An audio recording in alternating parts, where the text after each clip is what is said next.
आदरणीय सुनेत्राताई आणि सर्व शोकाकुल बांधवांनो, भगिनी आणि माता,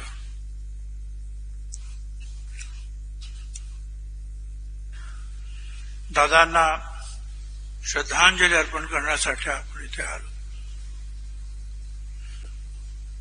आयुष्यामध्ये अनेक शोकसभा झाल्या,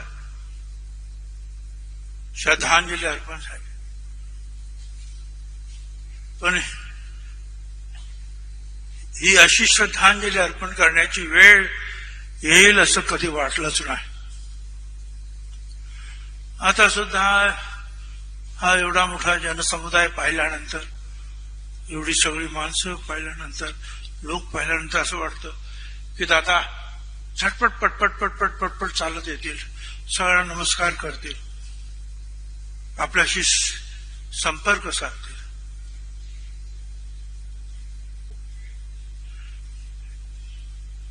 अनेक महाराष्ट्रातील नररत्न जे आहेत अशी गेले.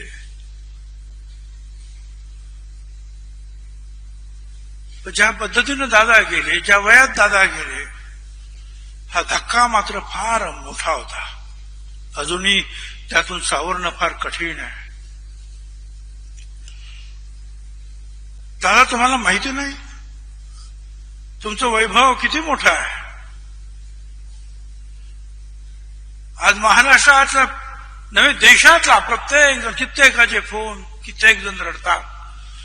आणि इथे सुद्धा आपण पाहिलं, दादा तुम्हाला भेटण्यासाठी आले आहेत. राज्यपाल महोदय आले, मुख्यमंत्री आले, उपमुख्यमंत्री शिंदे साहेब आले, गडकरी साहेब आले, भूषणजी गवई साहेब आले, किती किती उद्योगपती आले, कलाकार आले, मंत्री आले, सगळे आले. सगळे दादा, हे तुमचं वैभव आहे. शेवटच्या माणसापासून तर वर उंच असलेल्या माणसापर्यंत दादा तुमच्याबद्दल प्रत्येकाच्या मनामध्ये प्रेम आहे. हे प्रेम तुम्ही निर्माण केलं तुमच्या कामातून. दिलेला शब्द तुम्ही पाळला. प्रसंगी तुम्ही धाडसी निर्णय सुद्धा घेतले. फार कमी वेळामध्ये दादा खूप मोठं काम तुम्ही महाराष्ट्रासाठी उभं केलं. दादा नेहमी वेळेवर जायचे. मग दादा, आताच तुम्ही अवेळी कसे गेलात?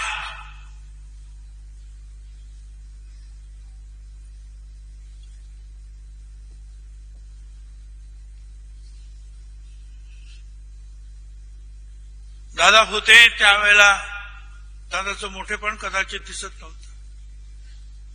सकाळी म्हटलं एका ठिकाणी मी,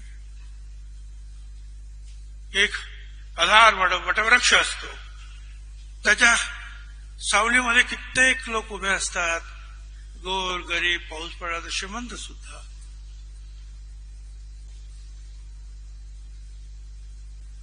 पण त्या वटवृक्षाचं जे आहे मोठेपण आपल्याला कळत नाही.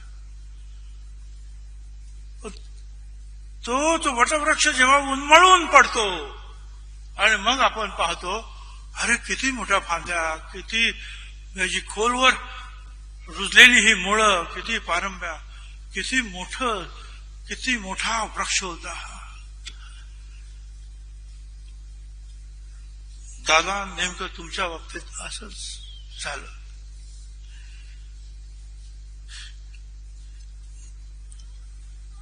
आता सहवास नाही.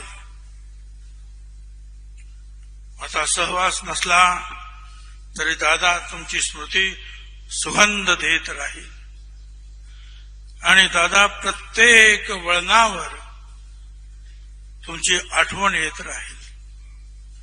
मी मनपूर्वक श्रद्धांजली अर्पण करतो.